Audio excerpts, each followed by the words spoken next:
Olá, seja muito bem-vindo a mais uma edição do Panorama. O turismo foi uma das áreas mais afetadas pela pandemia da Covid-19. E quando a situação melhorar, pode ser uma das mais transformadas. Viagens internacionais e turismo de negócios podem demorar um pouco mais a voltar a ser como eram antes. E já o turismo regional pode ganhar força e ser uma boa alternativa para quem deixou de viajar por mais de um ano.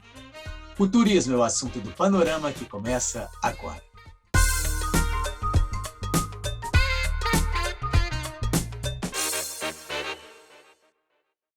Eu converso com Martin van Sluis, que é consultor de hotelaria e turismo com quase 30 anos de carreira na direção de hotéis no Brasil e também no exterior. Martin, muito obrigado por nos atender. Martin, é possível calcular o tamanho do estrago que a pandemia causou na indústria do turismo como um todo, e principalmente no Brasil? E quais seriam os setores que foram mais afetados? Veja bem, desde que nós entramos nesse turbilhão chamado pandemia, que desde a primeira hora que todo o setor de turismo, de hospitalidade, passando pela aviação, pela parte de viagens, agenciamento, ele está tentando medir os prejuízos e os danos causados de largo espectro. Se trata de uma espiral de problemas que nós estamos vivendo desde a primeira hora, quando as reservas de viagens foram abruptamente canceladas por restrições de voos e pela decretação por parte da Organização Mundial de Saúde de uma pandemia global. Quando isso acontece, é natural que tudo paralise imediatamente. As viagens marcadas, os eventos, os cruzeiros marítimos, os voos de longa escala, de longo curso, e também de domésticos. Então, desde então, o que está acontecendo é uma tentativa de juntar os cacos a cada momento. Tivemos várias ondas sucessivas, momentos de calmaria intercaladas, na qual parecia que nós estávamos saindo do problema e, de repente, voltamos com toda a força. Então, assim, de uma forma geral, nós estamos utilizando algumas matrizes para tentar identificar exatamente onde foram os maiores danos. Mas o que eu posso antecipar é que não se salvaram, toda a cadeia produtiva do turismo não teve sobreviventes, no ponto de vista assim, de alguém que não tenha sido atingido diametralmente por esse problema.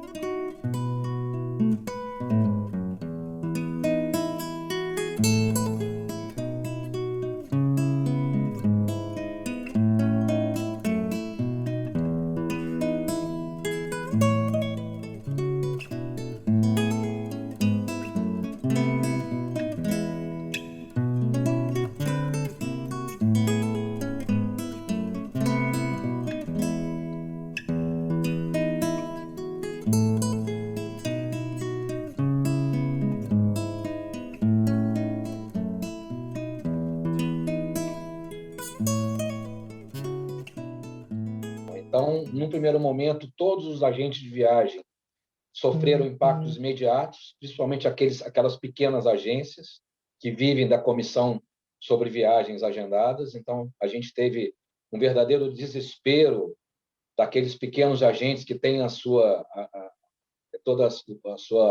seu trabalho focado nisso.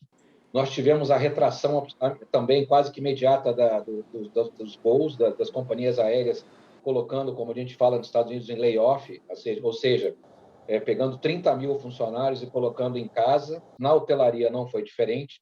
Tivemos uma reação imediata de fechamento de hotéis, colocando pessoas em férias. Demissões, elas não aconteceram de imediato, porque ninguém sabia por quanto tempo iria durar a pandemia. Algumas pessoas falavam em semanas, outras pessoas falavam em anos. Então, a incerteza deixou todo o nosso setor em stand-by. É possível falar numa retomada? Falando especificamente do Brasil, quais seriam as prioridades hoje para uma retomada do setor do turismo brasileiro aí a curto prazo? É possível se falar nisso? É possível, nós já vivenciamos isso no ano passado, porque nós tivemos a primeira onda, na qual houve uma paralisação absoluta do setor, muito mais até do que agora, na segunda, embora a segunda tenha sido pior.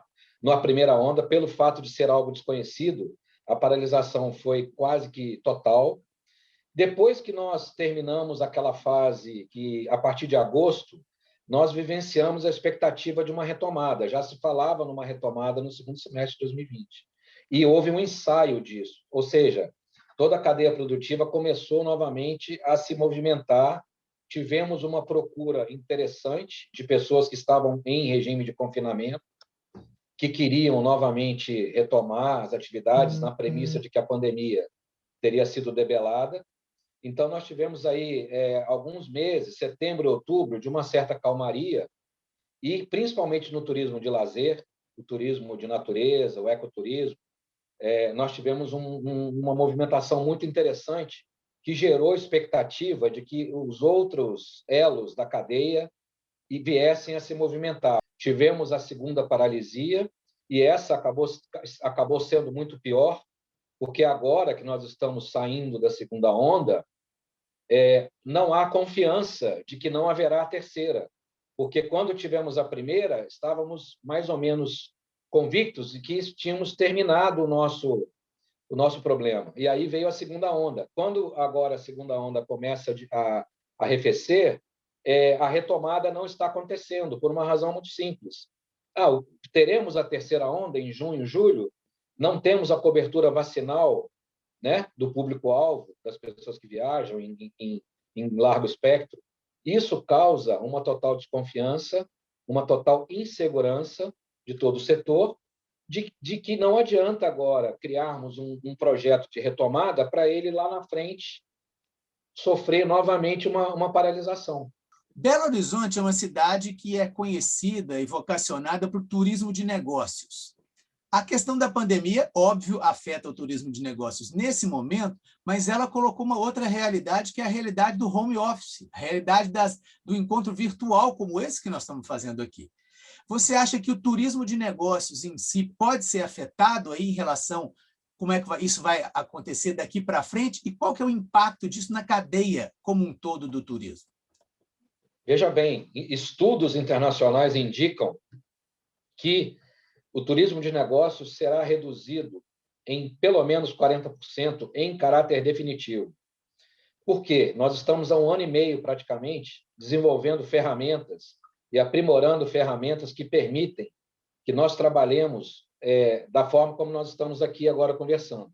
Ou seja, cada vez mais tecnologia embarcada, soluções de trabalho dentro do ambiente quase que doméstico das pessoas. Ainda existirá aquela movimentação, né, de viagens, mas é o que eu diria, serão viagens essenciais, quando não há outra forma de se fazer aquele negócio, de se concluir aquela negociação, aí sim nós teremos isso, mas isso representará um percentual menor do que a metade. Isso significa que toda essa estrutura montada e que atende as pessoas em viagens, ela sofrerá uma redução natural de oferta. Não vai haver mais a necessidade de termos as estruturas de deslocamento como nós tínhamos antes. Para finalizar, Marta, eu queria só que você falasse um pouquinho qual, na sua opinião, deve ser o papel do poder público num momento como esse, da indústria do turismo com essa dificuldade, com essa parada, né, forçada. O poder público tem muito a colaborar ou ele tem que deixar a indústria se reerguer sem se intrometer muito? Qual que é a sua visão em relação a isso? Veja bem, durante anos, nós que somos da iniciativa privada, trabalhamos com empresas mais privadas, nós sempre dissemos, né, que uma máxima de que quanto menos o poder público interfira nos negócios, melhor seria, porque as coisas podem funcionar de forma quase que autônoma, né? As empresas sabem o que elas devem fazer. Quando nós entramos nesse momento trágico da pandemia, mais do que nunca nós vimos a importância do poder público. Então, hoje, nós estamos trabalhando junto com alguns programas municipais, estaduais e até federais, que visam dar corpo a projetos que tragam uma sustentabilidade e uma retomada de negócio. E como está o turismo regional em tempos de pandemia? Será que com a dificuldade de viajar para mais longe, as pessoas estão viajando pelo menos para mais perto? sobre esse assunto, eu converso com Marcos Januário, que é presidente da Federação dos Circuitos Turísticos de Minas Gerais. Marcos, muitíssimo obrigado por nos atender. Marcos, como é que foi o impacto da pandemia no turismo regional em Minas? Ficou tudo parado ou houve alguma atividade com pessoas que não resistiram a ficar somente no isolamento e quiseram ir para uma cachoeira, para uma fazenda? Esse turismo regional teve movimentação em 2020? Ficou tudo parado. A princípio, parou tudo. O que foi feito foi trabalhar muito em cima de protocolos, o que podia ser feito, o que podia abrir, como abrir. A discussão foi muito em cima disso, mas nós ficamos 2020 praticamente aí sem atividades e voltamos com as atividades no final de 2020 já com muitas restrições, mas utilizando bastante da área natural, né? Utilizando o turismo em áreas naturais. Então, isso tem melhorado um pouco mais em cidades menores, aí a regionalização realmente vai fazer diferença para o turismo, principalmente de Minas Gerais. A gente é bem mais estruturado nisso em comparação ao Brasil, a gente é referência em regionalização, então isso facilitou aqui a retomada. Pois é, muita gente tem dito que essa retomada do turismo ela deve acontecer principalmente no turismo regional, já que muita gente tem receio de viagens internacionais, uma série de questões. Você acredita que isso pode acontecer, que essa pandemia pode vir, no futuro, a ajudar o turismo regional? Não, eu tenho certeza que sim. A gente está trabalhando o nosso vizinho. É esse turista que ele vem mais vezes na cidade, ele frequenta mais o seu entorno. A gente está descobrindo cada coisa mais bonita do que a outra, o potencial de algumas cidades que a gente não tinha a menor ideia que aquela cidade tinha ali de atrativo, principalmente em áreas naturais.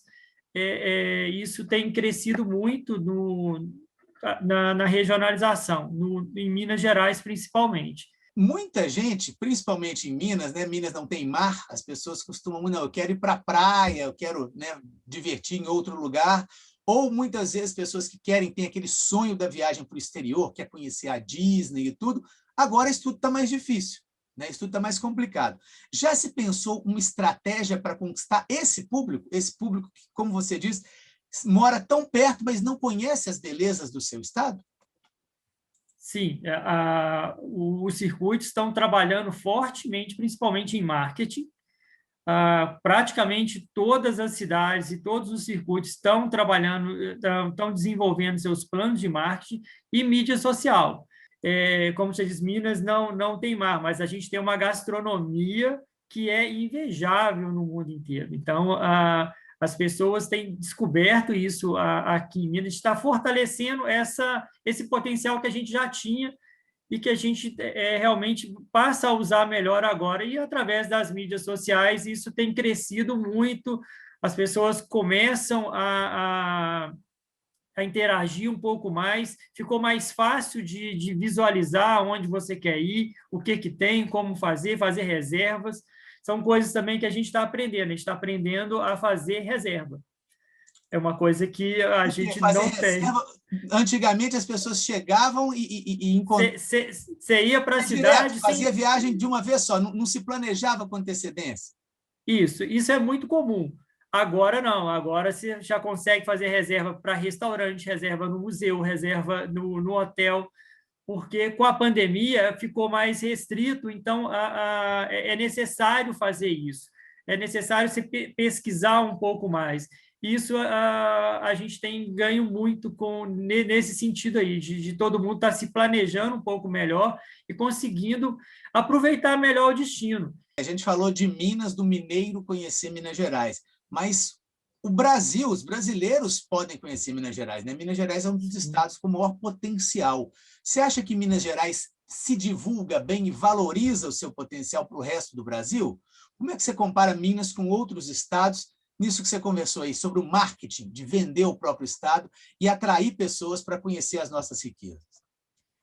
Pois a gente tem estados no Brasil que se vendem muito melhor. Tem gente que está realmente aí à frente nessa questão do marketing, Mas aqui a gente está pensando muito nisso, se discutiu muito isso com a Secretaria de Estado, a gente criou programas um programa de trabalho, principalmente nessa área de marketing, que é o Minas para Minas, Minas para o Brasil e Minas para o mundo, para poder acompanhar aí o fluxo da melhoria da pandemia, para se poder viajar. Então, a gente está pensando muito nisso. A Assembleia também fez a retomada do turismo de Minas. Então, está todo mundo trabalhando numa sinergia para se promover Minas Gerais para todos. Para finalizar, Marcos, você já falou um pouco, eu queria que você explicasse um pouco melhor ou colocasse qual que é a importância do poder público para a questão dessa retomada do turismo. Você falou um pouco da Secretaria Estadual, as prefeituras elas estão em sinergia com os órgãos, com as entidades que trabalham com turismo. Qual que é a importância desse papel nesse momento para essa retomada e para o desenvolvimento, como a gente está falando aqui? Está todo mundo em sinergia, sim. A regionalização ela proporciona isso para as prefeituras. As prefeituras estão entendendo o trabalho associadas, então trabalhar em conjunto, todo mundo ganha com isso. Então, através dos circuitos, a gente consegue fazer um planejamento regional, a gente consegue fazer ações para que todos possam ter o seu benefício. Mas uma das coisas que a gente está buscando muito é a melhoria do ICMS para as prefeituras poderem investir em infraestrutura. Então, hoje, Minas Gerais é o único estado que tem o ICMS para o turismo, mas ele é muito pequeno. A gente está reivindicando, junto à Assembleia, o aumento dessa alíquota para 1%, porque 1% vai fazer uma diferença enorme no turismo mineiro. O que a gente já fazia hoje, que é bem feito, com 1% a mais, a gente vai fazer muito mais. A gente vai poder fazer com que as prefeituras consigam investir, consigam trabalhar melhor com a iniciativa privada, porque a prefeitura traz a infraestrutura e a iniciativa privada faz a promoção e traz o melhor do atrativo e o serviço, né, para quem vem para Minas Gerais. E o Panorama de hoje termina aqui. Muito obrigado pela sua audiência e até o nosso próximo programa.